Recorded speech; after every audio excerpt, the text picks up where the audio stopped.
I was as astonished as anyone might be that ivermectin has potential as an anti-cancer agent. I began to be aware there was 20 years of research showing that ivermectin had great potential in the treatment of cancer. In this episode, I sit down with cancer surgeon turned researcher Dr. Kathleen Ruddy, who has been studying how repurposed drugs like ivermectin may impact cancer survival rates. A guy in his 70s who had been losing weight for a year and a half, 40 pounds, not vaccinated, and he could no longer swallow, and he could hardly talk. The patient started taking ivermectin, and within a few weeks, he started to feel a lot better. We got the scan, no tumors, gone, gone. This is American Thought Leaders, and I'm Yanya Kelly. Dr. Kathleen Ruddy, such a pleasure to have you on American Thought Leaders. Thank you for having me. You are deeply involved with the FLCCC and working on ivermectin, of all things, as a possible treatment for cancer. And this is kind of, might be astonishing to some people, right? Ivermectin, of course, very famous drug for river blindness, probably saved millions of lives. We know it's effective for treating COVID-19 in early stage, especially. There's been a lot of studies done around it, but cancer, are you FLCCC people all just obsessed with ivermectin? That's the question, right? I'll have to say that I was as astonished as anyone might be that ivermectin has potential as an anti-cancer agent. I'm a cancer surgeon. We don't do parasites, okay? We don't do ivermectin. And I was not really even familiar with those people who use ivermectin. And so when, in the early days of COVID, when it became clear that ivermectin was effective in preventing and treating patients with a SARS-CoV-2 infection, I began to be aware, having looked in the literature, that there was 20 years of research showing that ivermectin had great potential in the treatment of cancer. And I was like, well, I don't understand anything, okay? Why would an anti-parasitic medication be effective against a virus? They're two completely different, not even organisms. They are so far apart from each other on the evolutionary tree that I could not understand why a medication that would be effective in killing a virus and a parasite then show some efficacy in killing cancer cells. So I went back to the beginning. I think whenever you've got a big question, some confusing information, go back to the beginning and see if you can understand the vocabulary and the basic science. And so the basic science begins historically with Satoshi Omura digging in the dirt near a golf course in Japan. Everybody knows that story. It's on Wikipedia. Okay. The question that I asked was, why was he digging in the dirt? Why would you look in the dirt for an antibiotic? It didn't make sense to me. So I explored that and learned that if you were looking for antibiotics, you would look in the dirt. You would look in sewage. You would dig up, the ground. Why? Why? Well, because single-cell organisms, bacteria, fungi, mold, yeast, they make antibiotics. So antibiotics, anti-life, described decades ago as bioweapons. The researchers who were studying antibiotics referred to them as anti-life bioweapons. Again, the question is, why would a single-cell organism, you would think it's got a lot of things it needs to do, why would it synthesize this molecule, ivermectin or mebendazole or whatever? Because single-cell organisms do not have an immune system. Multicellular organisms can diversify and they can assign immune defense, defend the organism from attack in a very marvelously intricate way, and they do that. Single-cell organisms, they're on their own. And so what they've done, evolved over hundreds of millions of years to synthesize these molecules these bioweapons that they then secrete into the environment that act as sort of the Swiss Army knife. That's the immune system. It's that molecule. So it has to do as many things as possible in order to preserve the organism from predators and to give that organism an advantage when competing in the environment for resources. So you're competing with your neighbors, you may be competing with your relatives, right? But really you want not to be eaten or poisoned. And so over a period of hundreds of millions of years, we can assume, Streptomyces synthesizes ivermectin. And ivermectin goes out there, and that's the immune system into the environment around the organism, and it can kill parasites, and it can dismantle viruses. And because I believe there is substantial information, scientific evidence of tumor viruses, we know that 15 to 20% of cancers are caused by tumor viruses. It is my belief, and I'm not alone in this, that the majority of cancers are caused by tumor viruses yet to be discovered. And so it makes sense to me, once I understood that, it made sense to me why ivermectin would be effective against parasites, and everybody knows that for 50 years, win the Nobel Prize, fine, basically eradicate river blindness almost entirely, and dismantle viruses, because viruses that get inside bacteria are called phages, right? And they disrupt the genome. You want to get rid of those guys too. And if in fact there is a close relationship between viruses and cancer, I think there is, then that gets at cancer too. This very wonderful, one molecule, 3-inch thick Swiss Army knife, that's the immune system. And I think when people understand that, they're better able to accept that if this single-celled organism can do this with one molecule, that perhaps knowing that it's safe and effective against parasites and safe and effective against SARS-CoV-2 and a host of other viruses, and in the laboratory, in vitro, in vivo studies, 20 years of research at least, effective against cancer cells, well, okay. Then the question is, why don't we pose the question, do these medications, ivermectin, mebendazole, the rest of them, do they improve the survival of patients with cancer? You can see it, they kill cancer cells, human cancer cells, in the lab, in animals, fine. Are they effective in improving the survival of patients with cancer? Simple question. And that brings us to the agenda for today. It does indeed. It does indeed. I can see you've done a few lectures, you know, and I would say, well, I would have enjoyed, you know, basically learning from you as a resident or something. Right. So I wanted to take a quick break to tell you about something that's actually quite important to me. I've been kind of resisting getting a sponsor for the show for some time. There's been numerous offers, let's just say. Patriot Gold Group came to me, and the gold is actually something that I've been thinking about quite a bit because we're in very volatile times, very unpredictable times. So gold is the place that I think is one of the few kind of stable places to put money. And Patriot Gold Group is a good company. We checked them out. And so I bought some gold with them. And you know, the value, and this is kind of crazy, since I bought it, I think about 3 weeks ago, of this gold has gone up by over $500. And this isn't a large amount of gold that I bought here. So let me show you what I got.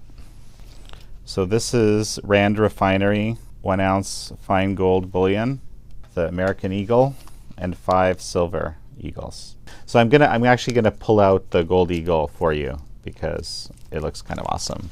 Wow, it's got an amazing weight to it.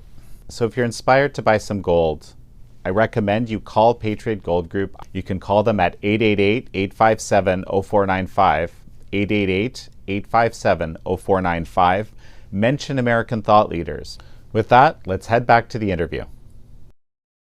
You have a number of cases where ivermectin corresponded with a kind of somewhat dramatic reduction of cancer in a patient. So tell me about these. Well, okay, so the opening act in this story is that I began to do the scientific research, peer-reviewed papers, read them chronologically so you can understand what everyone is thinking as they make their discoveries and what they're thinking and the questions they ask and so on and so forth. And here was, all this research that ivermectin showed great potential as an anti-cancer agent. Having seen for myself and being very well persuaded by the work of Drs. Corey and Merrick and others, the data coming out of South Africa and India, that ivermectin was safe and effective in treating patients with COVID, I began to wonder, to what extent might this be effective in treating patients with cancer? Well, I understood that the pharmaceutical industries were not going to invest in a 10-cent per pill. And if the pharmaceutical industries were not willing to do that, no one was going to do it, as pharma funds everybody else that's doing research, right? I was introduced to a patient with stage 4 prostate cancer. Had received 2 vaccines, perfectly healthy, marathoner, no history of cancer in the family. 2 months after his second Pfizer shot, he works for the government. He's going to lose his job and his pension if he wasn't vaccinated. He was diagnosed all at once with stage 4 prostate cancer. He tells a very compelling story, melodramatic story about that 24-hour period of time in his life. And he went through the traditional protocols: radiation, chemotherapy, pharmacologic castration, all of it, over a period of 9 months. And then his doctor said, there's really nothing else we can do. And his name is Paul Mann, and he was like, can't you give me more radiation? No. Can't you give me more chemo? No. Aren't there any other drugs? No. Are there any clinical trials? There's nothing. Hospice. Send for the priest. So a friend of his knew me, and she said, would you give Paul a call? He just needs some moral support, something. So I said, sure. So I began calling him. We spoke about once a week for 3 weeks, and finally, the poor guy was suffering. He had cancer in 11 bones in his body. His right leg was completely swollen, obstructed with tumor. He's miserable. And I said, Paul, I don't know if this is going to help you, but I know it's not going to hurt you. I just can't imagine, based on my judgment and understanding of the scientific literature and all of the work that Drs. Corey and Merrick had done, and others around the world, that ivermectin would hurt you. It might help. I can't say. So he said, I'll give it a try. And he drove to Tennessee, where you could get it without a prescription. P.S. I discovered last night, having dinner with Paul and his wife, Terry, he drove from where he lives in Missouri to Tennessee and paid cash for his ivermectin. That's it. He didn't submit it to an insurance company. He didn't tell anybody back in Missouri, his oncologist, no. His ivermectin prescriptions are listed in his chart. How did that information get from the pharmacy in Tennessee to his chart in Missouri? We don't know. Somebody does. I'd like to know myself. Anyway, he starts taking ivermectin, and he doesn't have any problems with it. And I talk to him every week. And how are you feeling? Well, no change. Next week, maybe a little bit better. I don't know. How's your leg? It's not quite as swollen. How's the pain? Pain everywhere. Maybe a little bit better. Slowly, slowly, slowly. Not getting worse. Not necessarily getting better, not getting worse. Fast forward. 2-month follow-up appointment at the clinic. They didn't expect to see him. Okay, he's like, Paul. He's feeling a little bit better. They do a PSA, which was off the charts to begin with. And if I'm not mistaken, at the time they randomized him to hospice, I think it was in the hundreds, maybe 700, 800. What does that mean exactly for the layperson? Over 4 would be abnormal. Mm-hmm. Okay, so what are we talking about here? Prostate cells normally secrete a protein, prostate-specific antigen. Mm-hmm. It's one of the things that they do.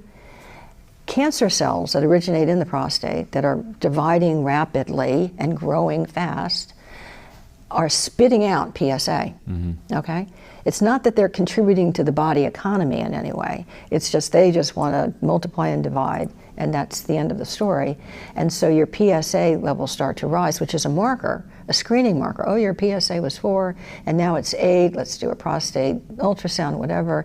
So PSA can be a screen for the emergence of a tumor, but it can also be used, particularly at high levels, as evidence for cancer, response to cancer, recurrence of cancer. His was, I mean, it's supposed to be, 4, yeah, it's hundreds. Okay, he goes back for his 2-month appointment. It's 1.3. They said, you're in remission. Well, not, complete remission. He still had the bone mets, but you're in like a biochemical remission. Well, that was good news. Slowly, slowly, slowly, he begins to improve. Less pain, swelling is okay. A lot of other vaccine injuries, however, he's getting better. He's getting better. We're giving him nutritional support and other supplements. He's having TIAs, little mini strokes. But he didn't tell me about that because we were talking about the cancer. But over a period of time, asking him questions, and I said, oh, you're having TIAs? His wife said, yeah, having TIAs. I said, what did the cancer doctors tell you? Because that's who he's seeing. They say it's not related to my cancer. It's like, so I get a call from his wife one evening. He's in the emergency room. He's had this TIA, whatever it is, catastrophic. And I said, Paul, what are they doing for you? And he said, well, they did a CAT scan of my head, and they said they don't see anything specific. It's a TIA, and it's not related to my cancer. They send him home. I said, did they do anything? No. I said, well, okay, call me crazy. I'm a cancer surgeon, but I think you need to see a cardiologist. I think there are things they can do, okay? And of course, I look it up really quickly, and of course there are things. So get him to the cardiologist, get him on blood thinners, no more problems with TIAs, okay? That's an indictment of the healthcare system. So he's getting better. About 9 months later, he's out dancing for 4 hours, 3 nights a week. He gets a head-to-toe rescanning, and 3 of the bone mets are gone. There's no growth of the mets that are there, no new lesions. There's only one hot spot, and that's where he received radiation therapy, and the radiologist really could not distinguish whether that was a tumor hot spot or radiation change. He is doing very well. Now, the vaccine injury is a problem, but the cancer is no longer a problem, except for the fact that it's still there, and we want to get rid of it completely. And he said, he called me from a hockey game, and he said, if I didn't know I have cancer, I would not know I have cancer. That was patient number 1. I was like, that's interesting. A second patient crossed my path. A guy in his 70s who had been losing weight for a year and a half, 40 pounds, not vaccinated, 40-pound weight loss, smoker, drinker, all he does is fish. And he could no longer swallow, and he could hardly talk. And so I got on the phone with him, and I said, Eddie, tell me a little bit about your history and so forth. He knew someone with prostate cancer who had taken ivermectin, had cured himself from prostate cancer with that. So Eddie began taking ivermectin. I have no idea what the dosing was. He was just taking it. And I gave him some advice about diet and, try and get the weight back on and so on and so forth. Within a couple of weeks, he sounded stronger. Sounded stronger. He could swallow. He had gained 6 pounds. His voice was better. Followed him for the next couple of weeks, maybe another month or so, and I said, Eddie, we need to get a scan. He doesn't have insurance, he doesn't like doctors, whatever. He had been diagnosed in that interval with 2 esophageal tumors, unresectable. Surgeons wouldn't go near it. The doctor said, well, we'll give you chemo and radiation, and Eddie said, no, you're not. So he takes his ivermectin, and maybe about 6 weeks later, I said, Eddie, you need to get a scan. I had to argue with Eddie to get a scan. We got the scan. No tumors. Gone. Gone. The problem was that he had sold his fishing boat. That was the biggest problem. He was getting better, his tumor was gone. Now he needed to go out and buy another fishing boat. That was the second patient. I was like, well, now that's interesting. Third patient was a woman who was referred to me. Her husband called me. He said, could you talk to my wife? I think she's got a problem. She could feel a lump in her lower pelvis. And she'd had that for a while. I said, do you have any vaginal bleeding? Yes, a little bit, but not much. She was in her 60s. And I said, I think the best thing to do would be to go to the doctor and get a CAT scan. She didn't like doctors. She doesn't have insurance. She's not getting a CAT scan. I was able to convince her to get at least an ultrasound. She gets an ultrasound. She has a 6-centimeter tumor in her pelvis. It's close to the colon. It's close to the ovary. It might be near the uterus. Who knows? It's just wedged down there. And I said, you know, it would be very helpful if you would at least be willing to do a needle biopsy, because if it's cancer, it's going to make a difference in terms of what your choices are. Nope, she's not going to do that. So I called her periodically over the next couple of months. And I'm fine, no problem, whatever. And I said, well, call me if you need me, you know. So this was, I think, like in April, May. And I got a call December 23rd from her husband, 9:30 at night. Her belly is distended. She can't eat. She's not passing gas. She's not passing stool. Her abdomen hurts. And I said, press down on her belly. Does that hurt? Yeah, when he presses, yeah, it hurts. I said, now press and lift up really quickly. Like flick the belly. Does that hurt? Yeah, that's worse. I said, get her to the emergency room. We don't have insurance. We don't like doctors. We're in West Virginia. We hate we hate the hospitals. I said, look, she's going to blow out her bowel, and then you're going to take her to the emergency room, and she's going to die. I suggest you go now. Okay, take her to the emergency room. They do a CAT scan, 18-centimeter tumor. Who knows what it's wrapped around, 18-centimeter tumor. They give her intravenous, and I said, let me talk to the ER doc. And I said, is she stable enough? Can you rehydrate her? Is she stable enough to go to Charlottesville? Because I have family, I know people in Charlottesville. UVA is a great hospital. Let's see if we can get her to Charlottesville. Yes. So the ER doctor, I can imagine, was very happy to get her on the way to UVA. And they admit her, Christmas Eve. And they hydrate her and they give her nutrition. And the surgical oncology head of the surgical oncology team comes in to see her. Brilliant surgeon, a Persian. And he said, I'm not sure that I can resect this, but let's tune you up and let's see what we can do. If I can, I will. So she gets all tuned up, ready to go. The hospital would not give her unvaccinated blood. So there was a big Shakespearean melodrama the night before surgery, but she said, I've got to have the surgery, so. Okay, she did not require blood transfusion, thank God. So the surgical oncologist, this brilliant SEAL Team 6 surgeon, goes in with a vascular team, a GYN team, the urologic team, because it's wrapped around the ureter and who knows what's going on with the uterus, and the surgical team, so forth. They all go in, and 7.5 hours later, they close. They have negative margins. They got the whole thing to negative margins. She had mets in her liver, 3 mets in the liver, and then post-operatively during her recovery, the metastatic lesions in the liver multiplied, which is not uncommon. She went home maybe 5 or 6 days later, uneventful post-operative course. Again, A+ to the surgical team at UVA. She gets in the car, she goes back to West Virginia, and of course, the medical oncology people at UVA insist she have chemo. They are breathing down her. They're making appointments for her. It's not a question, We think you should have this here's your appointment, here's your appointment. And she goes, yeah, I'm going back to West Virginia.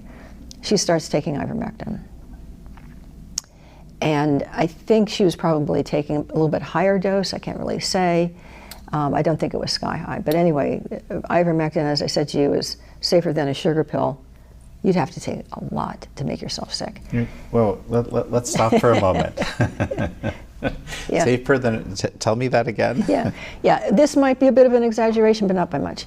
Ivermectin is so non-toxic that if you gave someone, ivermectin every day, if you did a randomized trial, these people are getting ivermectin every day and these people are getting sugar pills every day, my prediction, test it, see what happens, would be that the people who are getting the sugar pills would end up having more harm, at least spikes in their insulin level, than the people taking ivermectin. So that's why I say, kind of flippantly, it's safer than a sugar pill. Anyway, she starts taking ivermectin, and I said, we need to do a scan, Everybody gets sick of hearing me say we need to do a scan. She didn't want that. How about an ultrasound? Because you can image the liver pretty well with an ultrasound. And she had an ultrasound, so we could compare. Liver's clean. Nothing in the liver. She's fine. She's driving around with the husband. She's going down to the border. She's pushing back against the aliens, whatever. She's doing very, very well. So that was the third patient. And I thought, I cannot just wait for patient 4 through N, as I describe it, to see if ivermectin really is effective. Something has to be done. I feel compelled to do something. What is that going to be? What am I going to do? And I had to think hard because I didn't have the money to fund a study which would on average cost $6 million for a phase 1 study of a repurposed medication. What could I do? What could I do? And then after a good hard think, I thought, well, an observational study like the Framingham study, where you identify a population. In the Framingham study, it was the people who lived in Framingham.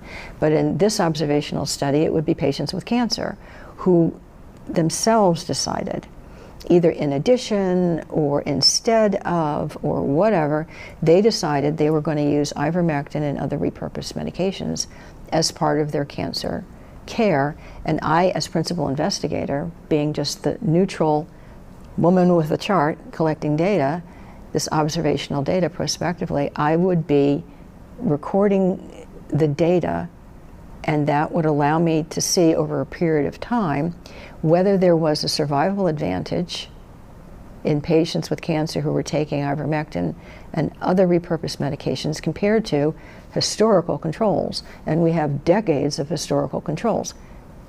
As an example, what is the likelihood that someone with a stage 4 prostate cancer sent to hospice would have, over a period of 9 months, a remission and a clinical improvement as Paul experienced?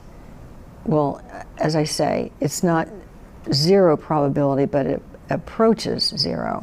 What is the likelihood that a patient with stage 4 cancer, a patient with stage 3 unresectable esophageal cancer, a patient with an 18-centimeter Kuchenberg tumor in her pelvis would all have such remarkable results that you might attribute to ivermectin, seeming to be the common denominator? 1, 2, 3, what is the likelihood of that happening? Like winning the lottery, the first 3 tickets you buy? That approaches 0, that probability approaches 0. Nonetheless, that's not how we do science. We don't do science by saying, it's really odd that these 3 people had this experience. You create the hypothesis, you create the question, you design a study in such a way that you can answer the question and validate it and make sure that the data that you collect are neutral, verifiable, you can audit the data. Someone else who's not involved in the study is responsible, the biostatistician, for evaluating the data. Now you have the data, you've accumulated that over a period of time. You turn that over for peer review, you go through all of that, and then you publish. So I had a wonderful opportunity to speak to Dr. Merrick about this. He was very interested. And as God would have it, he thought there was great wisdom in having a multi-center observational study, as I've described, where you have multiple co-principal investigators with the clipboard, with the data element list that we have compiled with an independent biostatistician, all moving forward to collect the data with Dr. Merrick, who you can't find someone with better credentials. Okay, I believe that God teed him up to do this. He probably didn't expect he was going to be doing this, but I think that God teed him up to do this. And so he'll be the principal investigator on this large multi-center observational study. We'll collect the data, and if we see a signal, that is, if we observe and the biostatistician validates and peers concur that the patients who are taking these repurposed medications like ivermectin, especially now that we know how ivermectin works when it's working in the dirt, then we will be able to launch additional questions and additional studies and continue to move this ball downfield. And so I just want to clarify one thing. You said, do I understand correctly that you tried ivermectin 3 times only for cancer, and these were the 3 results? Well, I didn't try it. Okay, so we had to be clear. Yeah. I didn't try it. I The patients discussed with the tried patient. it. I said, you know, think about this. Yeah. Here are the studies.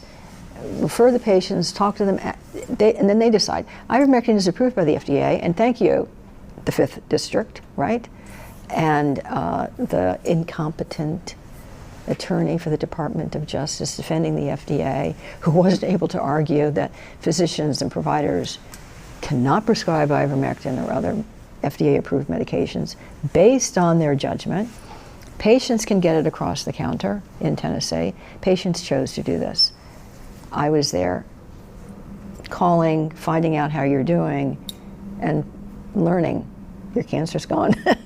It's not there. But the 3 cases you're aware of where this was done, Yeah. that, people were, calling Good you results. about, Yeah. all of them cleared up. That is an unexpected result that would warrant a study of the nature Yeah. that you're describing. I think so. Yeah. I think so. So, Yeah. no, and so how many, is there a patient number right now across all these different centers? It's just officially been launched. Okay. I am asked a lot, these past couple of days, what are your data? I'm like, principal investigators do not discuss the data until they have the data. Mm-hmm. And then they don't discuss the data until it's been validated by a biostatistician and peer-reviewed. No principal investigator would jump in early on and say, oh, we have 100 patients and no, that's not how studies are done. Now, there is an imperative to do this as quickly as possible, but not recklessly. Fortunately, patients that we're seeing today, particularly those with advanced cancer, don't have long to live. So we don't have to do a 20-year study as you should if you were evaluating a vaccine, right, or a new drug. We don't have to wait 5 years to see the separation in curves. If there is a separation based on these repurposed medications, we're not going to have to wait 5 years to see that. We'll conduct a study for at least 5 years. I would imagine it's going to be open-ended. Why not do what Framingham did? Framingham didn't shut the study down. Framingham has been going at it for decades. Right. Why not keep the studies open and see how far downfield you can get with that? Well, you'll quickly see, how many out of the people that are around are making it, basically, because of that. That's incredible. I wish you luck with this. Well, science is the uncertain pursuit of the unknown, and I'm not sure it's luck so much as it is paying attention, right? You pay attention. You discern. You use your judgment. You use your judgment. A medical student asked the question in the forum yesterday, based on William Osler's statement to the medical students at Johns Hopkins, half of what we teach you is wrong, we don't know which half it is. And the medical student said, well, how am I supposed to figure this out? You use your judgment. That's what you really learn as a professional. Use your judgment. Pay attention, look at the data, ask questions, ask questions, ask questions. Use your judgment. Act. Do something. I mean, unless you're just going to be an ivory tower kind of person, use your judgment and then act. As the Africans say, When you pray, move your feet. Act. Okay? 3, prepare for trouble, no matter what it is. Prepare for difficulties. FLCCC can tell you firsthand the difficulties. Merrill Nash, people, we ran into trouble, right? And we're running into trouble now. Prepare for difficulties. Expect it. Defend yourself. Identify what the vulnerabilities are. Expect them. Preempt them to the extent that you can. You can't preempt everything. Don't be surprised when it happens. Don't give up. Okay? Don't give up. Paul Mann has tattooed on the inner wrist. Don't give up. He wanted to remind himself, I'm dying of cancer, don't give up, okay? Don't give up. And finally, do your best. Do your best. Those 5 principles. Yeah, luck, sure, fine. We'll take luck. Just do those things, and you'll be lucky enough, let's put it that way. And, in not too long, we'll have some, preliminary results from these studies. I'll be very interested in knowing what they show. Me too. Me too. And it's not, on the other hand, at the beginning I was saying, there's this ivermectin obsession here with this group. I'm kind of being glib, of course. Yeah. But, Dr. Paul Marik has indeed, looked into, hundreds of different papers of methods of both prevention and treatment of cancer, of things that we just simply weren't aware of, or we're not in our frame of reference, not in his frame of reference in most cases. Right. Yeah. Never mind mine, right? Yeah. And there's a lot of them. There's this astonishing study on vitamin D that we talked about at our interview. He said it was one of the most significant findings he had found. Who knew, right? Yeah. That vitamin D can help with a few other things, and very rigorous evidence for that, right? But there's actually so many things that don't involve or could work in addition to things like, radiation or chemo and so forth.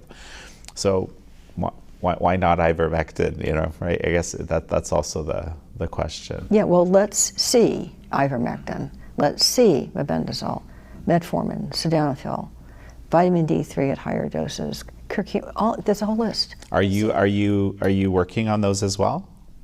I allow the patients to make their decisions. My job, as I see it, is to answer all questions that occur to them, and they're pretty well informed, which is a blessing, and to give them the information that I have that I think they would find useful.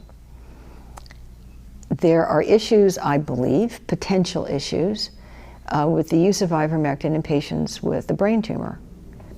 It's a bit of a challenge, and we've got to discuss that with the patient. So they might say, well, I don't know if I'm interested in using, I've got a brain tumor, and from what you're telling me, that ivermectin might not be the best choice. There is something else that would be perhaps a better choice, mebendazole. So the patients are making the choice. My job is to give them the information that they need to help them make that choice. But they decide. They decide. It's up to them. So that reminds me of something that sometimes gets lost recently. It's something called informed consent. Yeah. Mm-hmm. That's what informed consent is. I'll tell you what I know. And I encourage patients to do this. Desperately ill, wonderful man, desperately ill with a brain tumor. And there was nothing else I could do. Radiation, chemo, there's nothing else I could do. And he was, losing the fight by the day. And but there was a protocol. His medical oncologist said, you have to do this. You have to do this. And I said, ask the medical oncologist why you have to do this.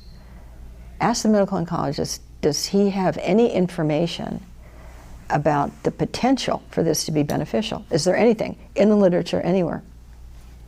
And if there is any information, could he share that information? 40% of the patients dropped out of the trial, and 2% of the patients had a catastrophic side effect, and nobody lived longer.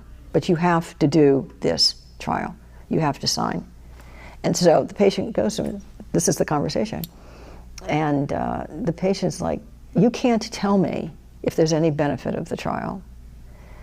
you're not free to tell me what any of the preliminary complications might be. I'm signing this consent. And you've got 2 pages of complications here, but you're not discussing that with me. But you're telling me that I have to do this? This is my only choice? And the patient said, no, thank you. So, yeah. Thorough informed consent. Well, and when it comes to all of these existing standard therapies, all of them have, they don't work 100%.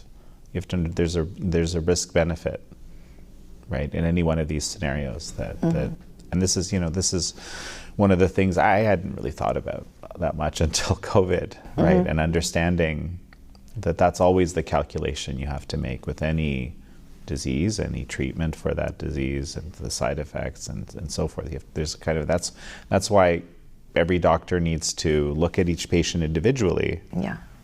And ask the question, how valuable is this for you, and what are the possible costs? Then and in the end, you can choose if this is right. Right. And some patients may say, enroll me in the study. If it kills me, maybe I add some beneficial information. Fine. There'll be some patients who will say, I've had enough. Okay, I'm done. Okay, I'm dying. If you can't tell me that, I'll tell you. I'm dying. I'm going to go home. Make me comfortable at home, please. Patient's choice. And I can just, imagine there's some cases where people are, where the doctor will say, well, frankly, this seems to be the only reasonable. It has its risks, but it's the only thing I see helping. Yeah. Right. And that's reasonable too, right? Yeah, sure. Yeah, sure. Right. Yeah. You were also talking about these breast cancer viruses, right? And so what do we know about that right now? What's the state of knowledge?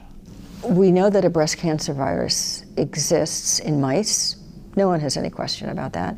The animal models that are used to study drugs and interventions that might translate into use in women with breast cancer are all based on these mice that get breast cancer, and they get breast cancer because of the breast cancer virus, which was discovered by John Bittner in 1936. That virus has been found in other animals. That virus has been found in rats, cats, dogs, monkeys, and that virus has been found in humans. Dr. James Holland, who's since passed away, a highly respected, venerated researcher, professor of medical oncology and virology at Mount Sinai, Beatrice Pogo, a professor of virology at Mount Sinai, found this virus in human breast cancer. Others have found it. There's decades of research, 100 years of research on this breast cancer virus. In the run-up to the passage of the National Cancer Act, there were hearings in the Senate. And at that hearing, Dr. Holland talked about the breast cancer virus. That was 50 years ago. There were other researchers talking about tumor viruses. One of the largest study sections at the NCI, so the NCI funds research based on study sections. This is a section, we're going to study this. So one of the largest study sections at the NCI for maybe 10, 20 years prior to the drafting of the National Cancer Act was tumor viruses, leukemia, lymphoma, SV40, the breast cancer virus.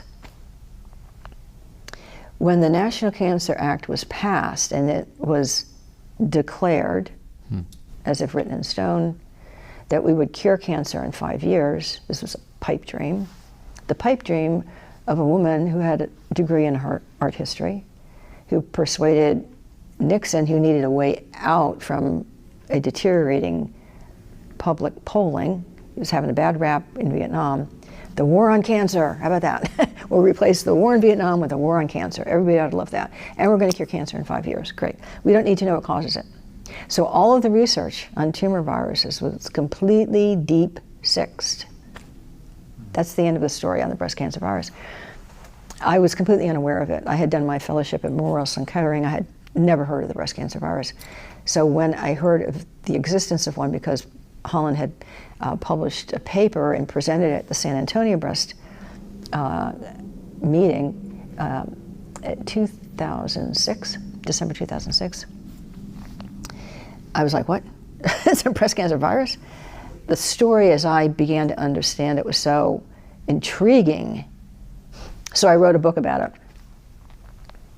And then tried to advance, to reawaken Susan G. Komen Foundation, Susan Love Foundation, American Cancer, and nobody's interested in the breast cancer virus. Why? Because we're treating it. We have mammogram screening, and we're finding it early, and we have Ivermectin, and we have Herceptin. I'm like, you know, we discovered that HPV causes cervical cancer. You make a vaccine, a proper vaccine against that. You need to make a proper vaccine against that, one that's safe. If you take the virus out of the equation, you don't get cervical cancer. John Bittner showed that with the breast cancer virus. So the research on the breast cancer virus has inched forward against enormous opposition in the past 20 years. But perhaps one of the great blessings of this global catastrophe will be a better understanding of ivermectin and repurposed medications and how and why they work. And given the fact that I've been asked to share my thoughts about this from time to time, I get a chance to talk about the breast cancer virus and see if we can't reawaken some interest in this, because if it's true that a virus causes breast cancer in women, we need to know about that, and we need to do something about that. And another monoclonal antibody is not what I'm talking about. I mean, absolutely fascinating, and you know, another book for my reading. Mm-hmm. So, how many other molecules have been identified that are these, you know, immune systems in a molecule, as you would describe it? Well, I think all of the antibiotics are nature's bioweapons. Mm-hmm. Right? Dare we even use that term? Which is why something like doxycycline is part of a protocol, right? Atorvastatin, you know, a statin.